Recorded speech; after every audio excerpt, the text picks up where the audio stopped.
ফরিদগঞ্জে শিক্ষার্থীদের পরিষ্কার পরিচ্ছন্ন কর্মসূচি পালন। স্টাফ রিপোর্টার গাজী মমিন জানান, নতুন করে বাংলাদেশ গড়ার প্রত্যয় নিয়ে বৈষম্য বিরোধী ছাত্র আন্দোলনের ডাকে চাঁদপুরের ফরিদগঞ্জে পরিচ্ছন্নতা অভিযান কার্যক্রম শুরু করেছেন শিক্ষার্থীরা। কর্মসূচিতে বিভিন্ন স্কুল, কলেজ, মাদ্রাসার ও বিশ্ববিদ্যালয় শিক্ষার্থীরা অংশ নেন। 7 আগস্ট বুধবার সকালে উপজেলা সদরের বিভিন্ন এলাকায় শুরু হয় এ কার্যক্রম। সড়কে পড়ে থাকা অসংখ্য ইট, পাটকেল ও ময়লা আবর্জনা সরিয়ে নিয়ে পরিষ্কার করেন শিক্ষার্থীরা। নিজেদের পরিবেশ সুন্দর রাখতে সড়কে ও বাসাবাড়ির পাশে পড়ে থাকা ময়লা আবর্জনা নিজ দায়িত্বে সরিয়ে নেওয়ার আহ্বান করে তারা।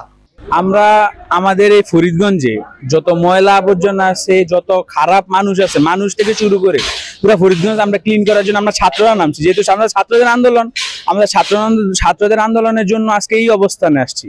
আমরা ছাত্ররাই সবকিছু করতেছি। কোনো কোনো মানুষ, কোনো রাজনীতি কোনো দলের সাথে আমরা সম্পৃক্ত না, কোনো রাজনৈতিক দলের সাথে আমরা জড়িত না, আমরা কোনো রাজনৈতিক দলের সাথেই নেই। আমরা শুধু ছাত্ররা, আমরা ছাত্র আন্দোলনের জন্য আজকে আমরা এই জায়গায় আসছি। আমরা ছাত্ররা সব